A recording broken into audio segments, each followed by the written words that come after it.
tal? Muy buenas tardes, muy buenos días o muy buenas noches, dependiendo de la hora en que nos vean. En esta oportunidad, vamos a trabajar y a desarrollar un tema que es la introducción a los sistemas de telecomunicación del modelo OSI en la capa 3 y 4. Somos estudiantes de la Universidad de El Salvador, de la Facultad de Ciencias Naturales y Matemáticas, de la Cátedra de Telecomunicaciones Educativas 1. Nuestro tutor, la licenciada Glenda Marisa Fuentes de Bonilla, y mi compañero de trabajo, Álvaro Aníbal Saz Márquez, y su servidor, Francisco Eduardo Gutiérrez. Bien, vamos a desarrollar la temática. Básicamente vamos a arrancar con lo que es la descripción de la capa de red. Si bien sabemos es la capa número 3, los protocolos de la capa de red del modelo OSI especifican básicamente el direccionamiento y los procesos que permiten que los datos de la capa de transporte sean empaquetados y transportados. La encapsulación de la capa de red permite que su contenido pase al destino dentro de una red o sobre otra red con una carga mínima. Tenemos una ilustración en la parte de la derecha, ¿verdad?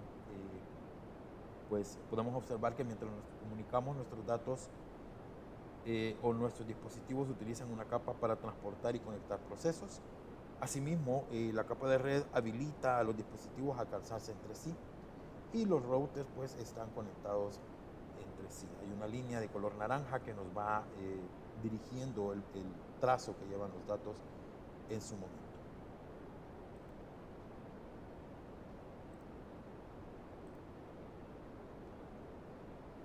Bien, la capa de red o capa 3 del modelo OSI provee servicios para intercambiar secciones de datos individuales a través de la red entre dispositivos finales identificados.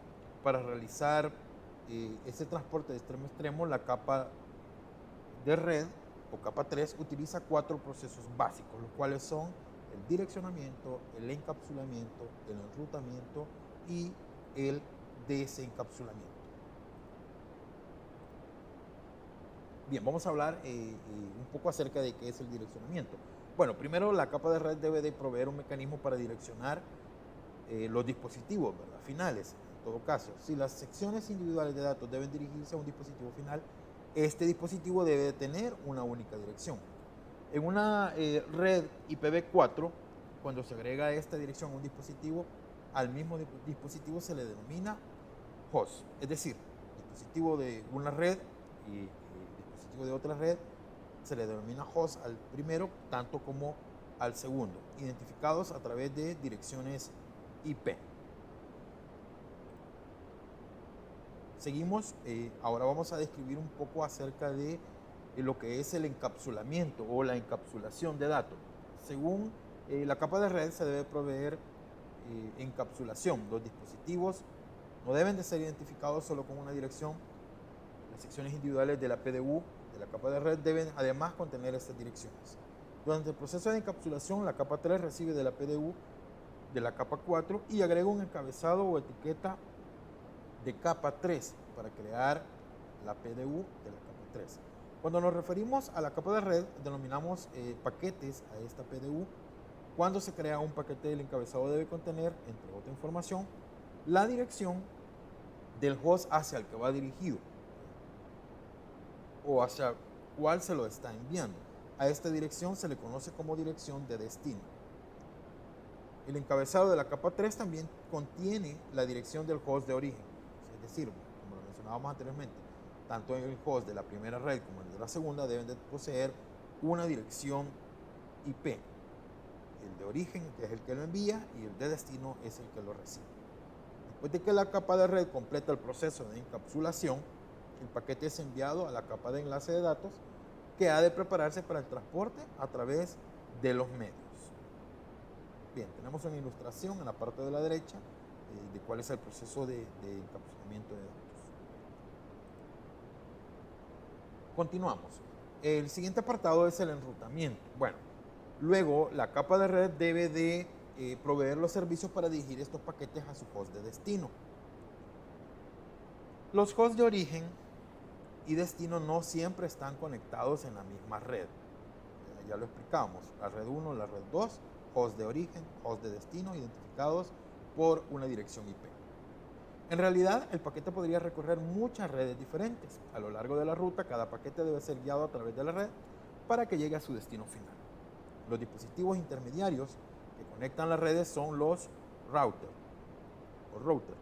La función del router es seleccionar las rutas y dirigir los paquetes hacia su destino.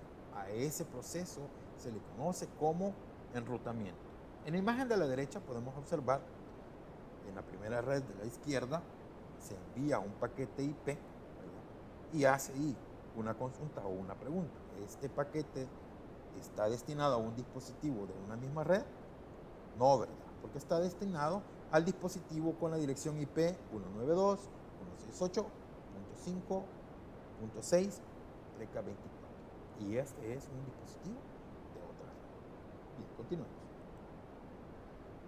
Tenemos la parte, siempre dentro de la descripción de la capa de red, del desencapsulamiento. Finalmente el paquete llega al host de destino y es procesado en la capa 3. El host examina la dirección de destino para verificar que el paquete fue direccionado hacia ese destino o hacia ese dispositivo. Si la dirección es correcta, el paquete es desencapsulado por la capa de red y la PDU de la capa 4 contenida en el paquete pasa hasta el servicio adecuado de la capa de transporte. Nosotros acá tenemos un proceso de encapsulamiento en la imagen de la derecha y posteriormente se encapsula en el host de origen, ¿verdad?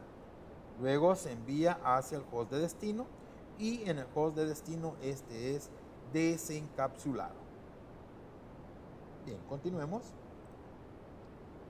Vamos a hablar ahora un poco acerca de los protocolos que utiliza la capa de red. Los protocolos implementados en la capa de red que llevan datos del usuario son básicamente 4. Los más utilizados en nuestro medio, de hecho, son los primeros dos, que son protocolos de Internet IPv4 y el protocolo de Internet IPv6, intercambio Nobel de paquetes de Interworld, el IPX, y el Apertac y X servicio de red sin conexión, que sería el CLNS y el DSNet. Bien, el protocolo de Internet IPv4 y el IPv6 son los protocolos de transporte de datos de la capa 3 más ampliamente utilizados en nuestro medio, como ya lo mencioné anteriormente. Los servicios de la capa de red implementados por el conjunto de protocolos TCP/IP son el protocolo de Internet IP, la versión 4 de IP, que es la IPv4, es la versión de IP más ampliamente utilizada. Es el único protocolo de la capa 3 que se utiliza para llevar datos al usuario a través de Internet. El protocolo de Internet fue diseñado como un protocolo de bajo costo. Provee solo las funciones necesarias para enviar un paquete desde un origen hacia un destino a través de un sistema interconectado de redes como lo es Internet.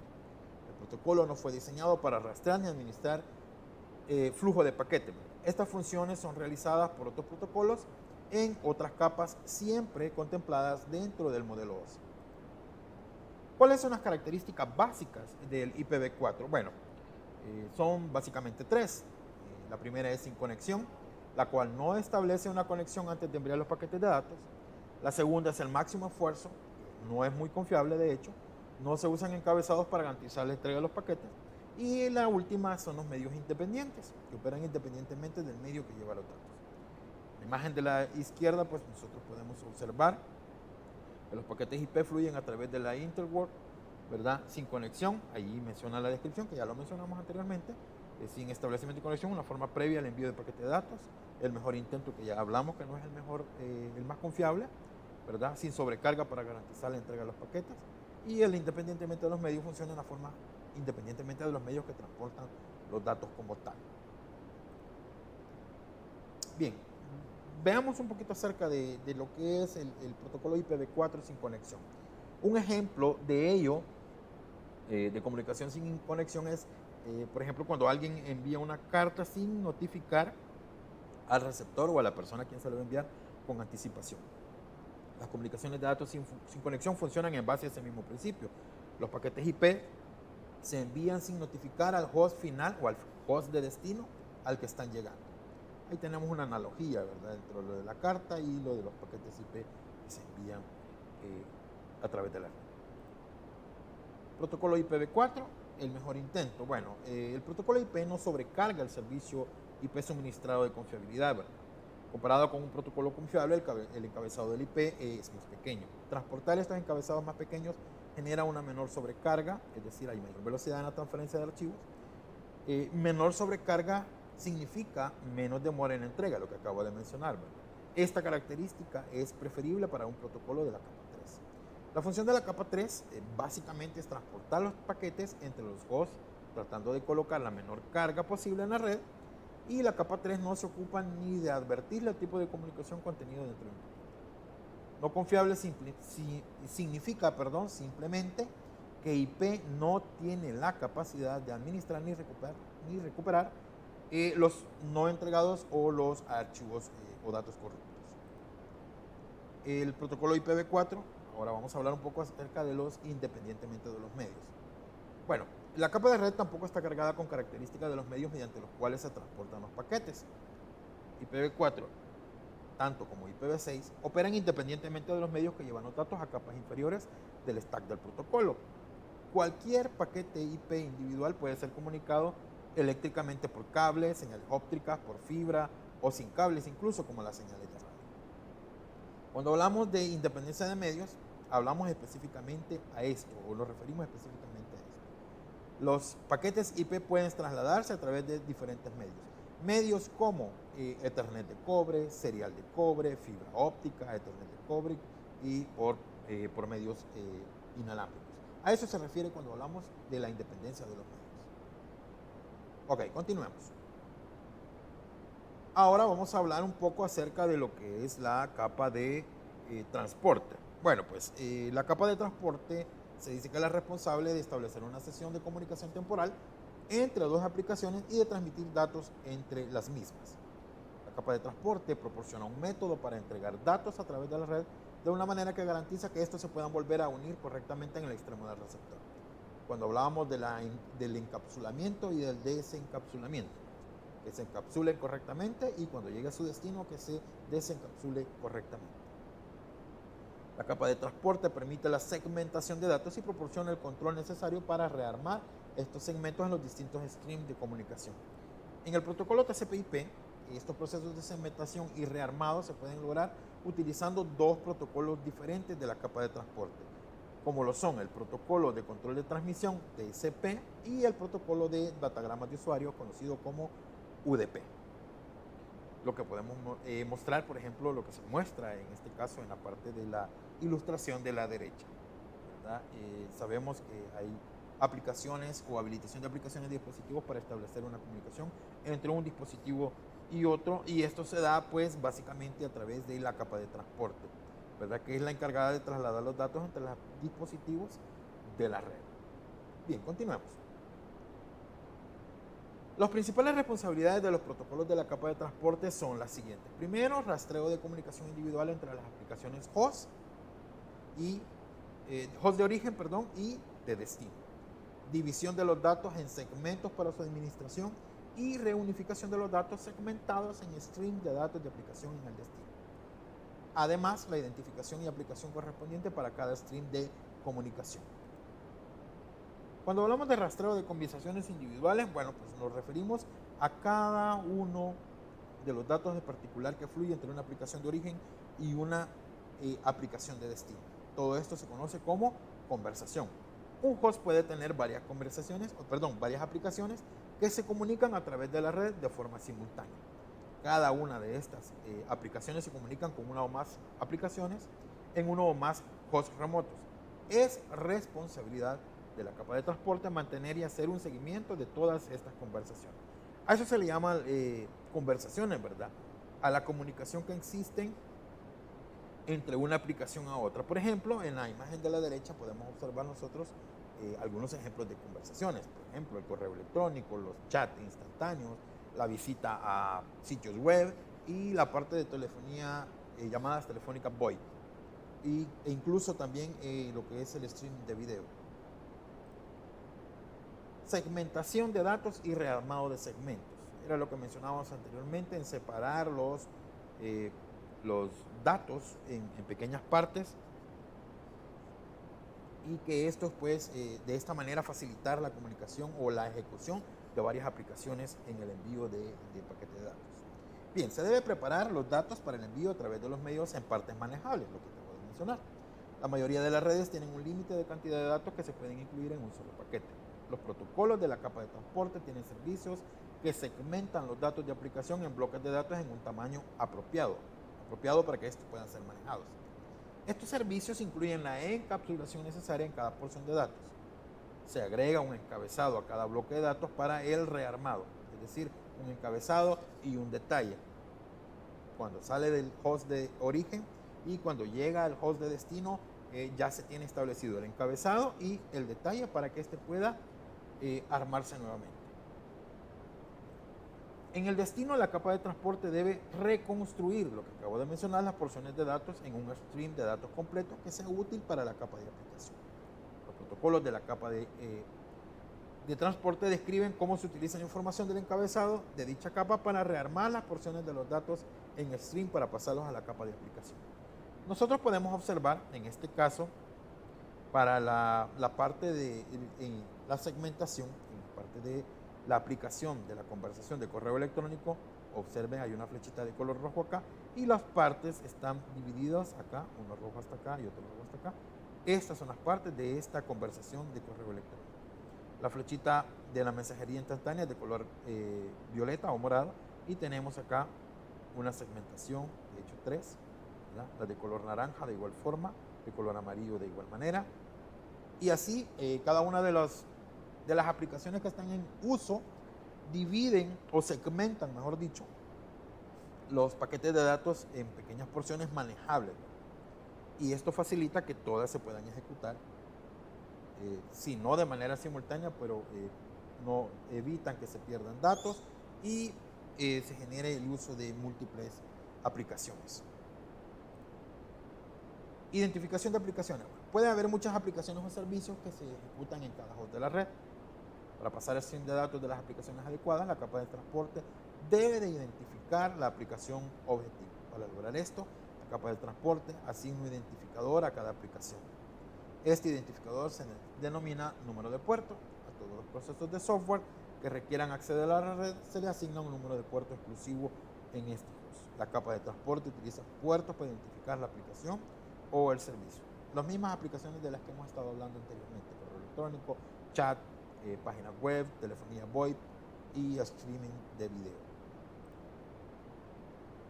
Bien, vamos a hablar un poco acerca de lo que es la multiplexación de conversaciones.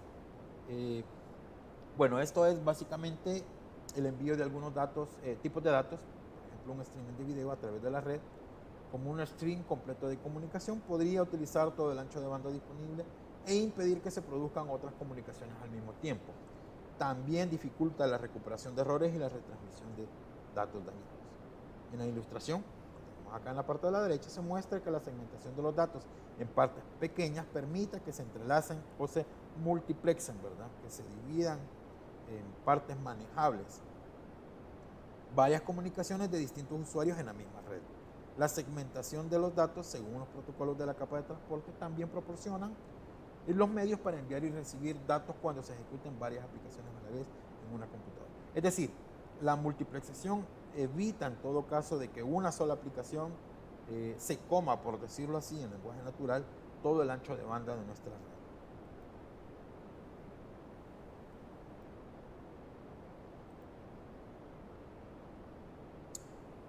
Bien, cuando hablamos de confiabilidad de la capa de transporte,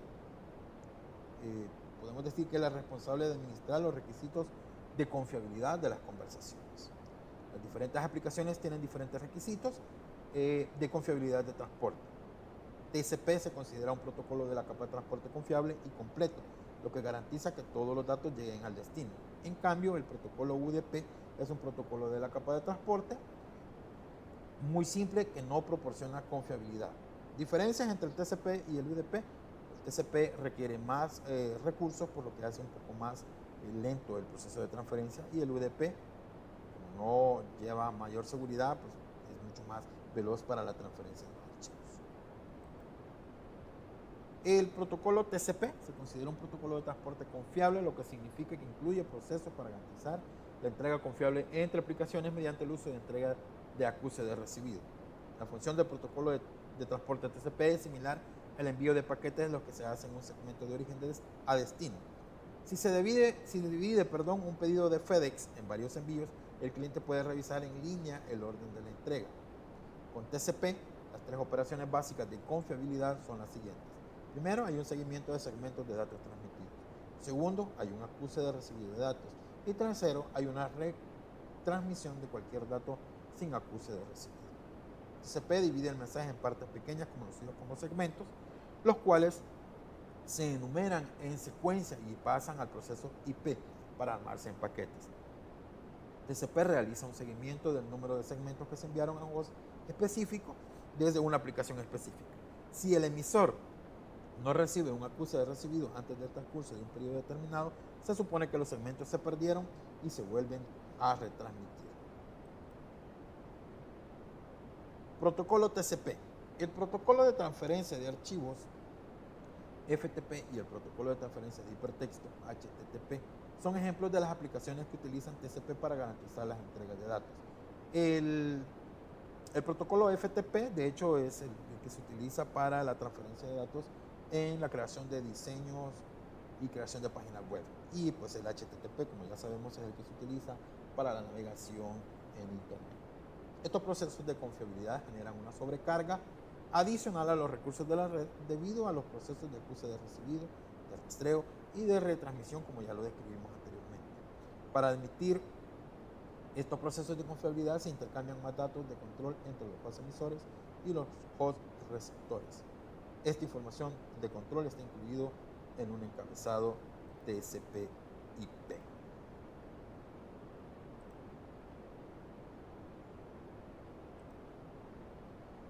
Vamos a hablar un poquito acerca de lo que es el protocolo UDP.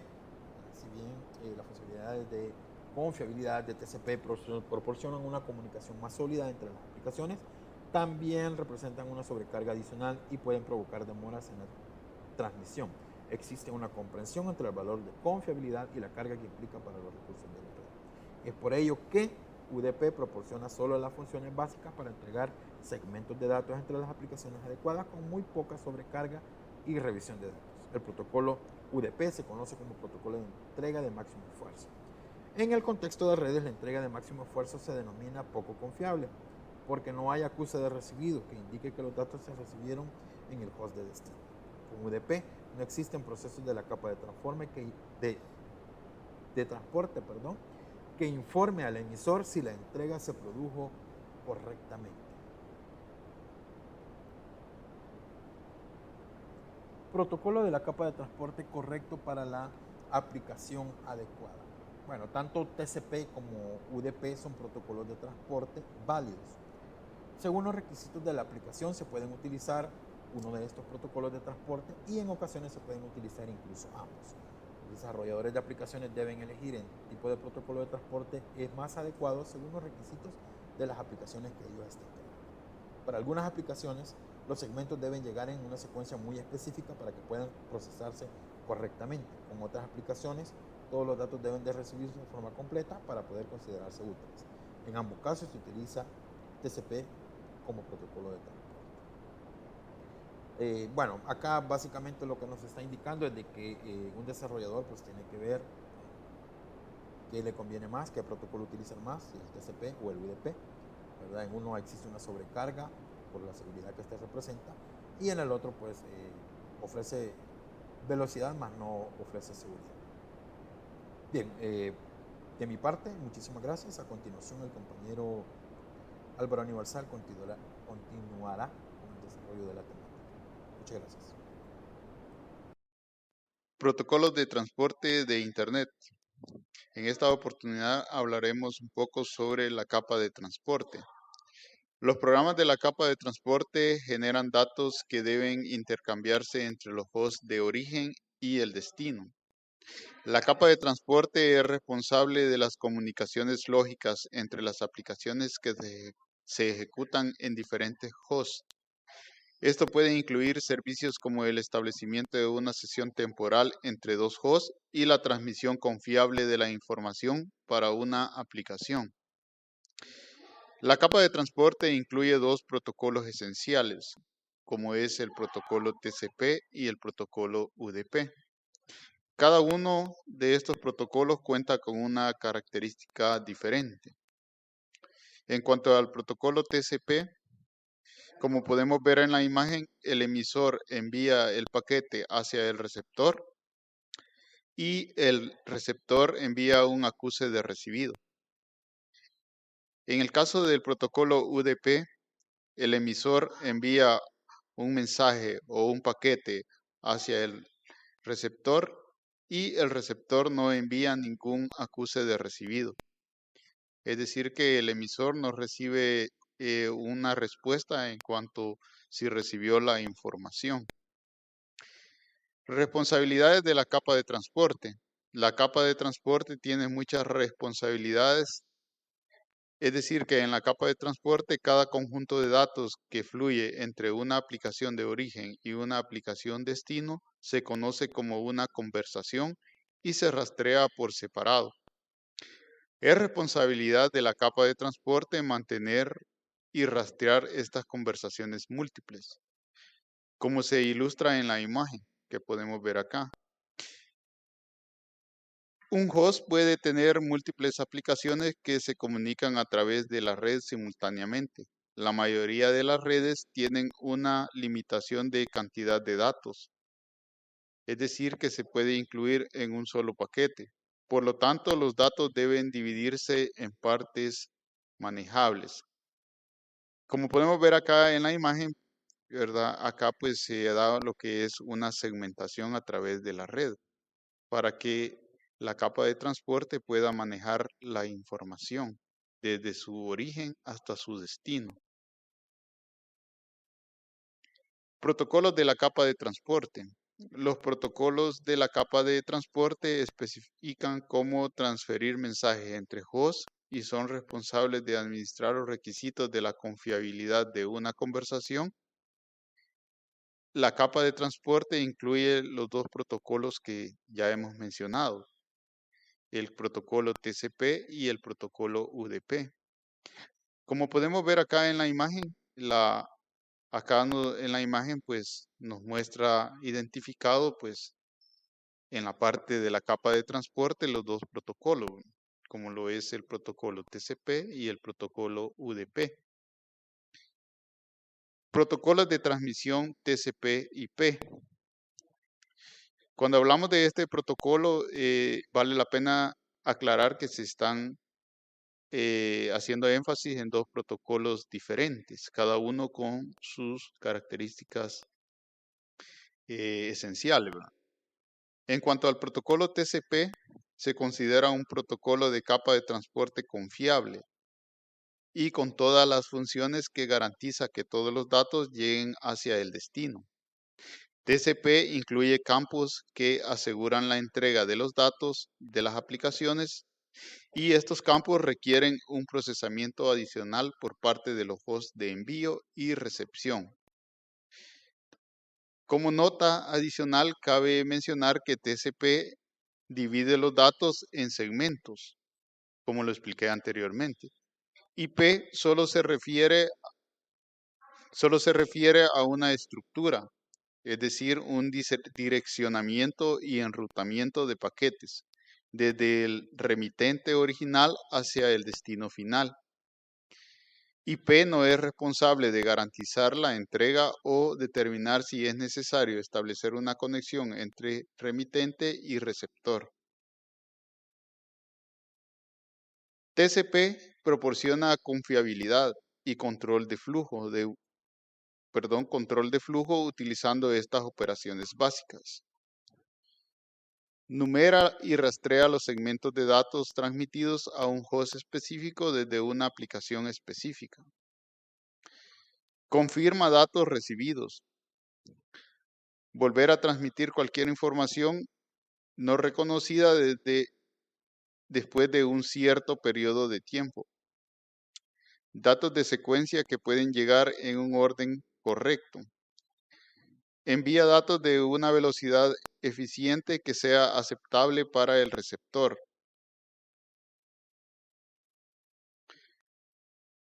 Protocolo de datagrama de usuarios UDP. Hablemos un poquito de esto.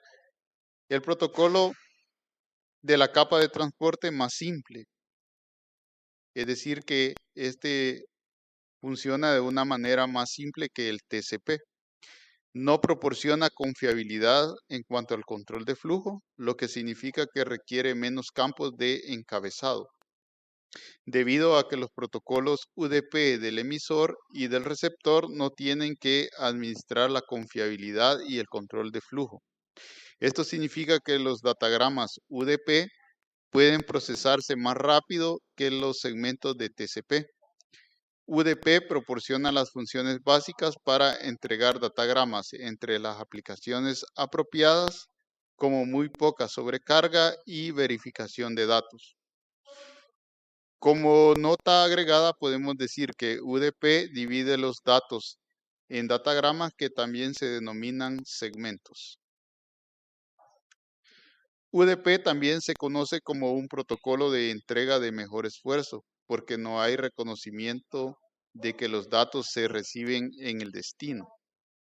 Con UDP no hay procesos de capa de transporte que informen al remitente de una entrega exitosa. UDP es como colocar una carta regular, ya que no es registrada. El remitente de la carta no tiene conocimiento de la responsabilidad del receptor para recibirla. La oficina de correos tampoco es responsable de rastrear la carta o de informar al remitente si la carta ha llegado hacia su destino final. Hablemos un poco sobre el rango de IP y el cálculo de máscara de red. Primeramente, conocer el concepto de dirección IP. En esencia, las direcciones IP son el identificador que permite el envío de información entre dispositivos en una red que contienen información de la ubicación y brindan a los dispositivos acceso a la comunicación. Es decir, que una dirección IP es la encargada de identificar a un host dentro de una red. ¿Cómo funciona una dirección IP? El protocolo de Internet funciona de la misma manera que cualquier otro idioma, mediante la comunicación a través de pautas establecidas para transmitir la información. El uso de direcciones IP normalmente ocurre sin que lo notemos, ya que el proceso funciona de la siguiente manera. Número 1. En un principio, el dispositivo se conecta indirectamente a Internet mediante una red conectada, que luego le otorga acceso al dispositivo.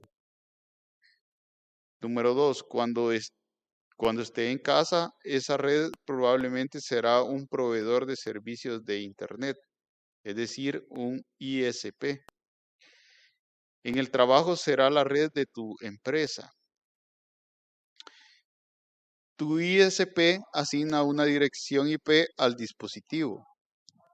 4.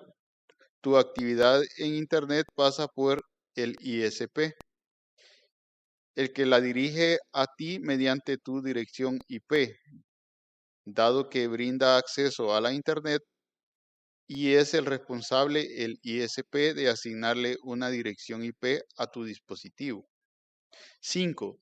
Sin embargo, tu dirección IP puede cambiar, por ejemplo, la dirección puede cambiar si enciendes o apagas el módem o enrutador. O bien puedes comunicarte con un proveedor de servicios de Internet ISP para que cambien en tu nombre. 6. Cuando estás fuera de casa, por ejemplo, viajando y llevas tu dispositivo contigo, la dirección IP de tu casa no te sigue. Esto se debe a que utilizan otra red Wi-Fi. Para acceder a Internet y utilizar una dirección IP diferente y temporal que se te asignará el ISP del hotel, el aeropuerto o la cafetería. Tipos de direcciones IP. Hay diferentes categorías de direcciones IP y en cada categoría diferentes tipos. Bueno, en este caso, pues existen dos tipos de direcciones IP, como lo es la dirección IP privada y la dirección IP pública. La dirección IP privada, cada dispositivo que se conecta a tu red de Internet tiene una dirección IP privada. Esto incluye las computadoras, teléfonos, tablets, pero también cualquier dispositivo que pueda conectarse mediante Bluetooth, como los altavoces, impresoras o televisores inteligentes. Básicamente las direcciones IP privadas son las que se administran en la red interna o en el caso de la casa son las que proporciona el router o el módem de Internet.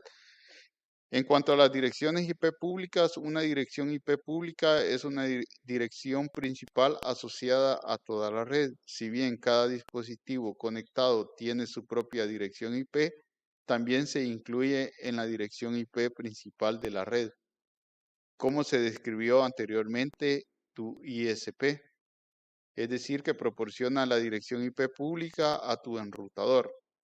Básicamente, la dirección pública es la que proporciona el servidor o el que brinda el servicio ISP, es decir, el proveedor, por medio del router. El router, pues, tiene por lo general una dirección de tipo pública, que es la que da el acceso a él mismo. Direcciones IP públicas. Las direcciones IP públicas se presentan de dos formas, de tipo dinámica y de tipo estática. En cuanto a las direcciones IP dinámicas, las direcciones IP cambian de forma automática y con regularidad.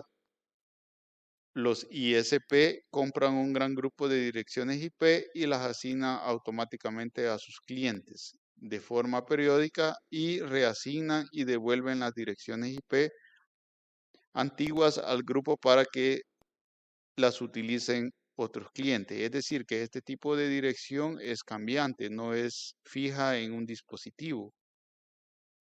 En cuanto a las direcciones IP estáticas, por el contrario, dice, las direcciones IP estáticas son siempre las mismas.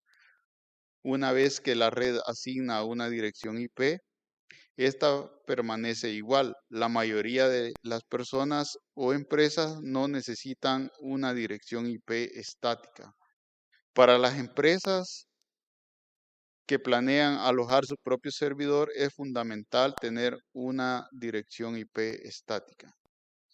Esto quiere decir que en las empresas es más frecuente ver una asignación de dirección IP estática. Por lo general, los servidores pues utilizan este tipo de direcciones IP que no son cambiantes.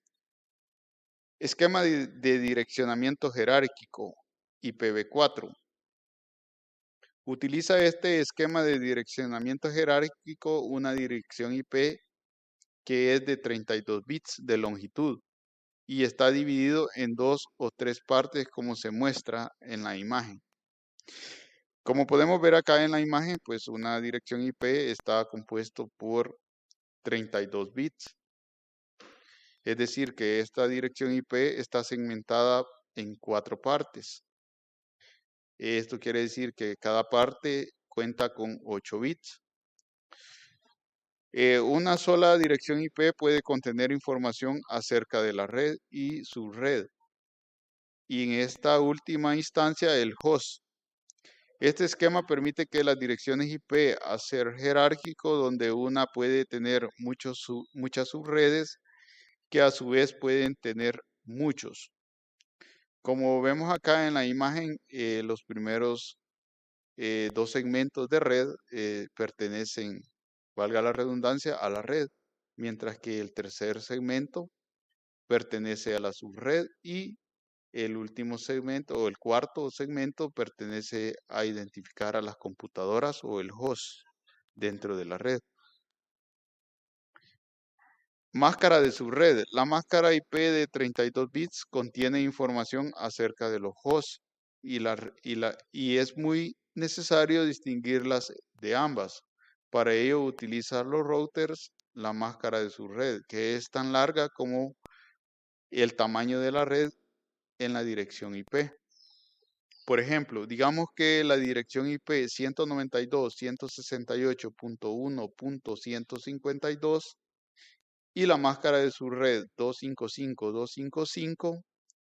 Veamos acá en la imagen, acá está ilustrada, ¿verdad? Y también en la imagen nos muestra su segmento en binarios, ¿verdad? Para la dirección IP podemos ver acá su segmentación en binario y también para la máscara de su red podemos ver su segmentación en binario, que si esto lo transformamos a decimal, pues estaríamos obteniendo una dirección IP de 32 bits.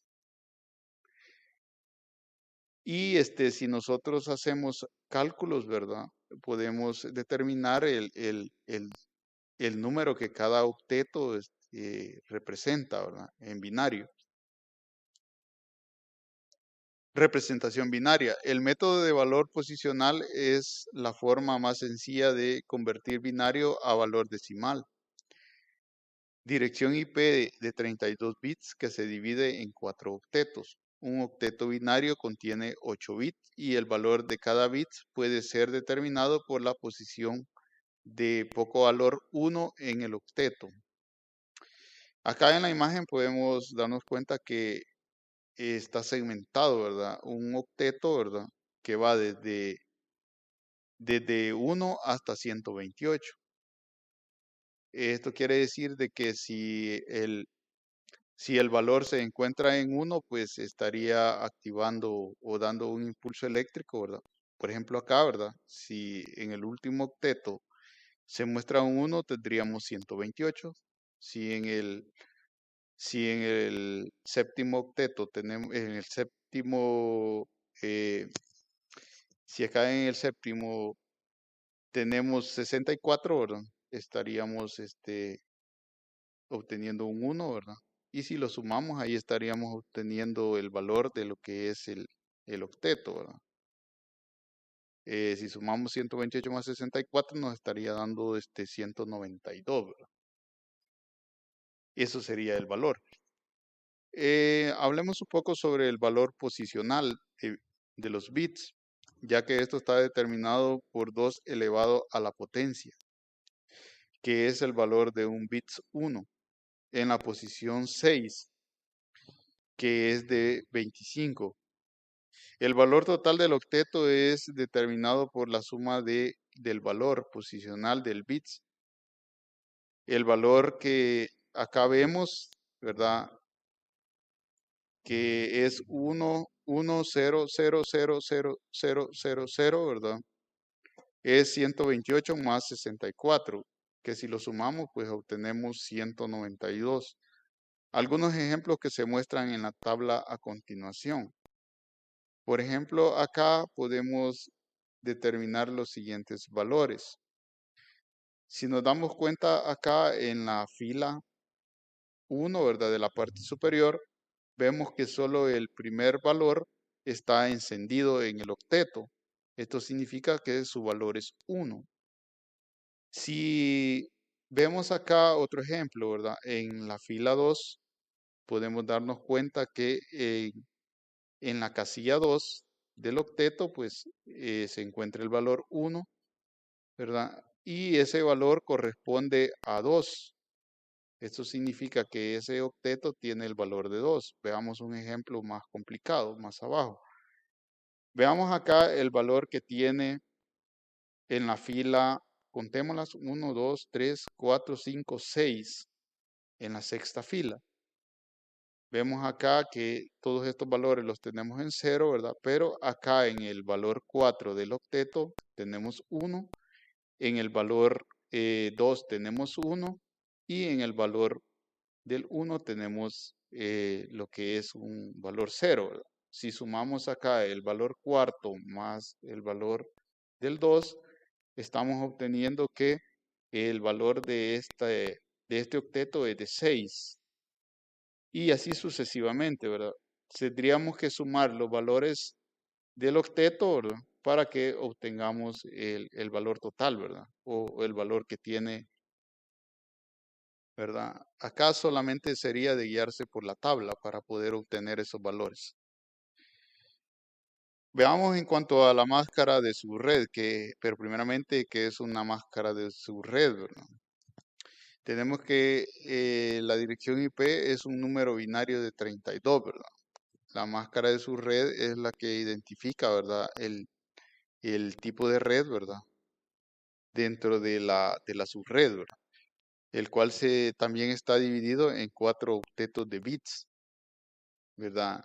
Que es una dirección IP, ¿verdad? De ahí podemos transformarla en una notación decimal punteada, lo que sería de la forma en que nosotros entendamos. Por ejemplo, acá una dirección IP, ¿verdad?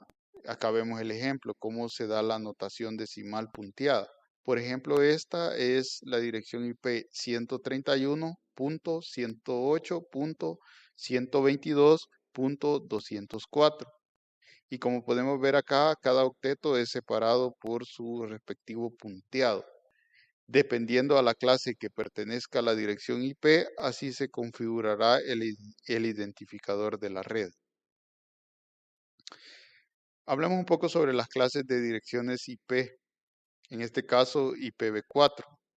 Existen 5 clases de direcciones IP, la clase A, la clase B, la clase C, la clase D y la clase E. Cabe mencionar que las clases más utilizadas son la clase A, la B y la C. En cuanto a la clase A, podemos ver acá en la imagen que el primer octeto es el utilizado por la red y los otros 3 octetos de la dirección IP son utilizados por el host. La clase A se configuran los primeros 8 bits que pertenecen a la red, como lo mencioné anteriormente, y los siguientes bits son del host. En cuanto a la clase B, los primeros 2 octetos pertenecen a la red y el tercer octeto y el cuarto pertenecen a lo que es el host. La clase B se configuran los primeros 16 bits que pertenecen a la red y los otros bits, que serían los otros 16, que pertenecen al host. En cuanto a la clase C, acá los primeros 3 bits o los primeros 3 octetos, perdón, pertenecen a la red y el último octeto pertenece a lo que es el host. La clase C está configurada por los primeros 24 que pertenecen a la red y los últimos 8 bits que son los que pertenecen al host. ¿Cómo se determina la clase? La clase C configura los primeros 24 bits que pertenecen a la red y los últimos 8 bits que son los del host. En este caso tenemos una dirección 192.168.100.50, es decir, que los primeros 3 octetos pertenecen a la red y el último octeto, en el caso este que es el punto 50, pertenece a lo que es el host. Acá la referencia donde hemos obtenido la información y muchísimas gracias por habernos puesto atención.